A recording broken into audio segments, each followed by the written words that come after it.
साधको मित्तल जी ने एक बहुत अच्छी बात कही, जरा आप गौर करिए इनके शब्दों पर। इन्होंने कहा कि पहले मैं समझता था, यानी जब मैं नहीं मिला था या मैंने जब शक्तिपात नहीं किया था, कि मेरी कुंडली जागृत है। मगर ये खुद ही अपने यानी शब्दों में कह रहे हैं कि वो कुंडली ना होकर के उनकी प्राणवायु थी। तो साधको आपको मैं थोड़ा और स्पष्ट बता दूं, खुद ये साधक होने के नाते अपनी बात कह रहे हैं। और बांदीकुई में एक हमारी साधक बहन ने भी ऐसे ही कहा था, जो हैदराबाद से आई हुई थी, कि मैं पहले ये समझती थी कि मेरे सातों चक्र खुले हुए हैं, लेकिन जब मैंने उनकी कुंडली ऊर्ज की तो कहा कि नहीं, वो मेरा भ्रम था।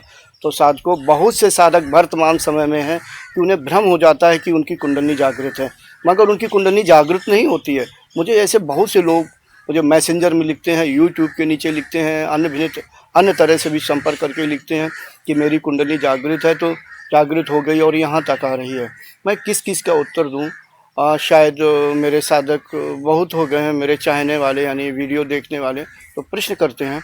तो साधकों मैं बता दूं, एक योग मार्गदर्शक या गुरु के मार्गदर्शन में ही सही रूप से कुंडली का जागरण होता है। ऐसा नहीं मैं कहता हूं कि वैसे अकेले नहीं जागृत की जा सकती है, जागृत की जा सकती है, मगर ज़्यादातर 90% साधक यानी अभ्यासी भ्रम में रह रहे होते हैं कि उनकी कुंडली जागृत होती है, जागृत हो चुकी है, मगर वो प्राणवायु ही होती है।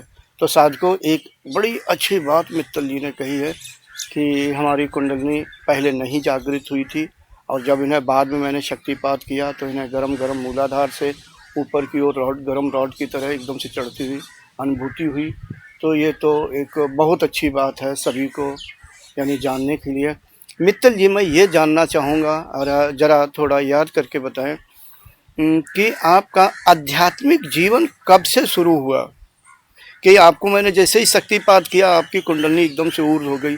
कभी कभी मैं कुछ साधकों को बहुत शक्तिपात करता हूँ कि कुंडली ऊर्ज नहीं होती है, तो आप कुछ साधकों के लिए बताएंगे कि मैंने ज़्यादा शक्तिपात नहीं किया और आपको सफलता मिल गई। आपको क्या मुझे कहना चाहिए कि मुझे सफलता मिल गई? थोड़ा बताइए साधकों को कि ये आध्यात्मिक जीवन या इधर को रुझान या आसक्ति या लगाव, जो भी आप कहें, कब से है? गुरुजी, मैं बचपन से ही अपने माँ बाप को देखता था कि वो सुबह उठ के रोज़ ध्यान प्राणायाम करते थे और मंदिर रोज जाते थे। हमारे घर में काफ़ी साधु संतों का आना जाना था और हम भी साधु संतों के पास उनके साथ जाया करते थे। तो ये संस्कार जो बचपन के थे वही आगे बढ़ते चले गए, और आगे जाकर भी कभी भी मुझे समय मिला किसी साधु संत के पास जाने का, किसी आश्रम में रहने का, कहीं कोई शिविर लगाने का, तो मैं उसको करता था। और भजन और कीर्तन ये मेरा शौक़ था, और इसी कारण या पिछले जन्म के कुछ कर्म रहे होंगे या इस जन्म की जो माँ बाप ने संस्कार दिए या बचपन से लेकर अब तक जो भी साधु संतों का आशीर्वाद रहा होगा, इसी कारण जब गुरुजी ने शक्तिपात किया तो मुझे तत्काल महसूस हुआ कि मेरी कुंडली जागृत हो रहा है। साधको, मित्तल जी जब बोलते हैं तो कुछ ना कुछ नई बात ज़रूर बोल देते हैं। इन्होंने ये कहा, नई बात नहीं, अच्छी बात, एक समाज के लिए बहुत बड़ी शिक्षा। इन्होंने कहा कि मुझे मेरे संस्कार मेरे माता पिता के द्वारा मिले। तो हे माता पिता हो, जो भी हो, अपने बच्चों के संस्कार अच्छे डालो, आध्यात्मिक डालो। ये देखो कि आपका बच्चा क्या कर रहा है, चाहे बड़ा हो या छोटा। वैसे जब छोटे बच्चे को संस्कार डाले जाते हैं तो बड़े होकर क्या होता है, देखिए मित्तल जी आज क्या है, एक अच्छी नौकरी कर रहे हैं, सरकारी नौकरी कर रहे हैं और अच्छे पद पर हैं। इसके बावजूद अध्यात्म ये छोड़ नहीं सकते, ये क्योंकि संतों से मिलते रहते हैं, संतों को बुलाते रहते हैं, हमारा इनका अत्यंत नज़दीकी का रिश्ता भी हो गया। तो साफ जाहिर है कि जब संस्कार माता पिता के द्वारा बचपन से जैसे डाले जाते हैं तो बेटा वैसा बड़ा होकर होता है, बड़ा होकर बन जाता है। तो हे माताओं पिताओं, आप अच्छे संस्कार डालिए ताकि आपका बेटा बड़ा होकर के अच्छा बने, समाज उसे एक अच्छी नज़र से देखे। तो मैंने इसीलिए इनसे मिलवा रहा हूँ कि देखो कि इनके संस्कार कैसे माता पिता से पड़े हुए हैं। इन्होंने अच्छी, ये खुद नौकरी अच्छी कर रहे हैं और इनके बेटे की भी नौकरी अच्छी लगी हुई है। क्यों कि इन्हें संस्कार पहले से मिले। इसी तरह से इनका बेटा यहाँ तो है नहीं, दिल्ली के पास है, नहीं तो शायद उसे भी मैं दिखाता हूँ, उसके भी संस्कार अच्छे मैं मिला हूँ, बहुत अच्छे हैं। तो एक समाज के लिए एक बहुत अच्छा संदेश है। हाँ मित्तल जी, मैं अब वर्तमान में ये जानना चाहूँगा, इस समय हालांकि आपने बताया कि कुंडली आपकी हृदय से ऊपर आ रही है, आप नौकरी भी करते हैं यानी ड्यूटी पर भी जाते हैं, ऑफिस जाते हैं, यानी आप कितनी साधना करते हैं दिन में, एक बार 2 बार, और कितनी देर तक बैठते हैं ताकि साधकों को थोड़ी शिक्षा मिले?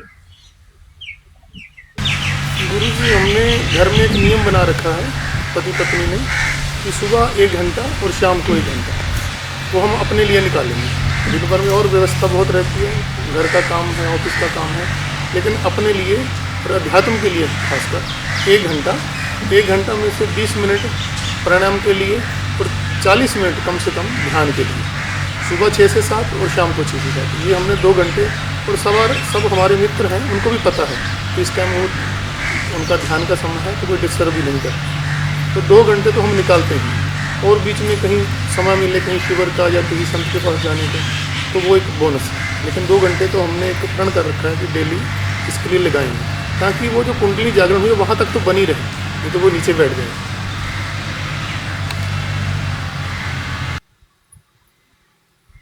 साधकों, नौकरी करते हुए अर्थात ड्यूटी भी दे रहे हैं, फिर भी समय निकाल रहे हैं।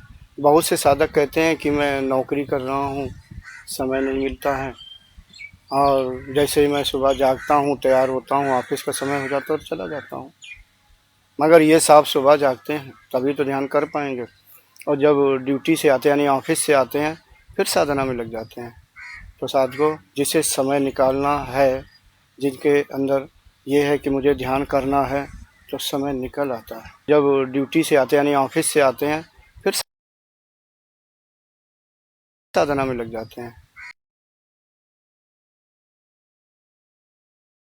तो साधकों,